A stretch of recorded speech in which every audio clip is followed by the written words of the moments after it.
Assalamualaikum warahmatullahi wabarakatuh. Perkenalkan, nama saya Anggi Prayoga dengan NPM 1911050261, jurusan Pendidikan Matematika semester 4 kelas F, Universitas Islam Negeri Raden Intan Lampung. Pada video kali ini saya akan menjelaskan mengenai pengelolaan limbah secara singkat. Untuk memenuhi tugas mata kuliah pendidikan lingkungan dengan dosen pengampu Bapak Asep Yusuf Hamdani MSI. Untuk lebih jelasnya, mari kita simak video berikut ini.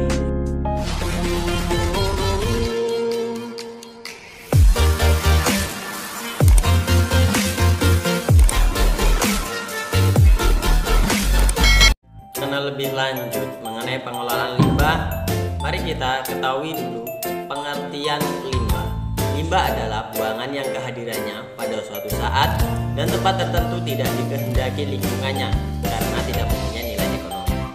Limbah berdasarkan sifatnya itu ada 3. Yang pertama adalah limbah organik, yaitu limbah yang berasal dari jaringan organisme yang umumnya mudah untuk diuraikan.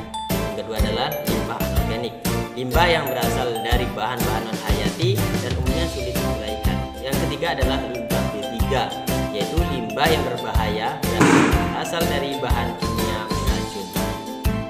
Selanjutnya itu limbah berdasarkan sumbernya, itu dibagi menjadi 6. Yang pertama adalah sampah alam, yaitu sampah yang berasal dari alam dan mengalami proses daur ulang secara alamiah, seperti daun kering, ranting pohon, dan lain sebagainya.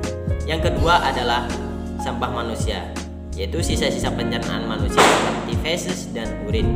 Yang ketiga adalah sampah konsumsi, yaitu sampah yang berasal dari pemanfaatan atau konsumsi yang dilakukan manusia seperti bungkus makanan, botol minuman, dan lain sebagainya. Yang keempat adalah sampah nuklir, yaitu limbah dari pemrosesan atau pembuatan nuklir.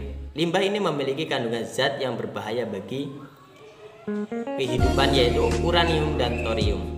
Yang kelima adalah sampah industri, yaitu limbah cair yang padat dari hasil produksi. Yang keenam yaitu sampah rumah tangga, yaitu sisa-sisa hasil aktivitas rumah tangga, kertas pabrik, plastik, air cucian, dan lain sebagainya. Sampah perkantoran, sampah yang berasal dari pusat pembelanjaan seperti plastik, kertas, tekstil, dan lainnya. Limbah, dalam pemanfaatan limbah menggunakan prinsip 4R, yaitu yang pertama reduce, mengurangi.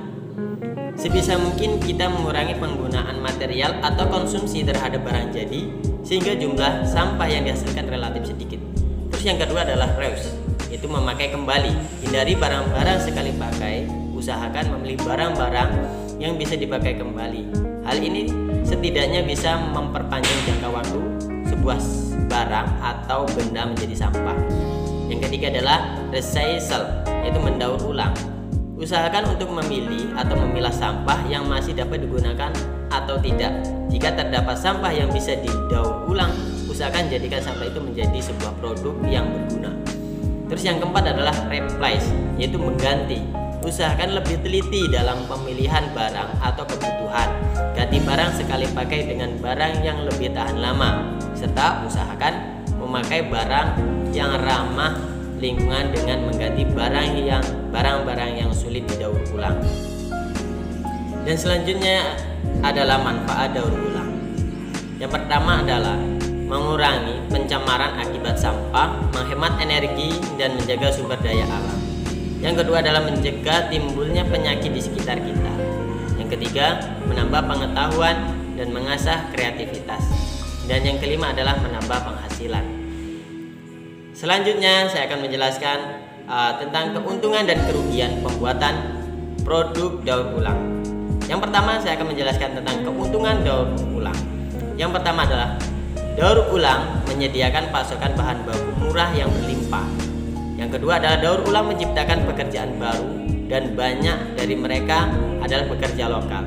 Yang ketiga adalah daur ulang mengurangi kebutuhan lahan di TPA, tempat pembuangan akhir, sehingga meningkatkan umur landfill. Yang keempat adalah daur ulang mengurangi konsumsi energi yang membantu dalam memerangi pemanasan global. Dan yang terakhir yaitu nomor 5, yaitu daur ulang membantu menumbuhkan kesadaran lingkungan. Terus selanjutnya, apa saja sih kerugian daur ulang? Yaitu kekurangan daur ulang yang paling signifikan adalah biaya pembangunan dan operasi fasilitas daur ulang yang mahal, serta resiko kesehatan dan kecelakaan bagi karyawan atau pekerja.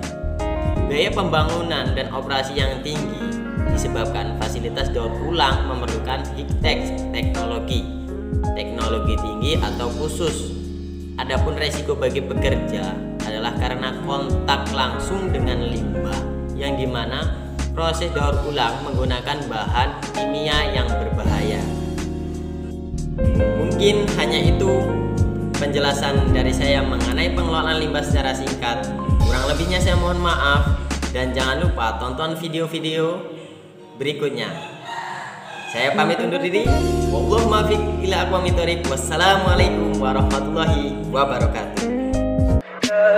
Tell me pretty lies, look me in the face, tell me that you love me.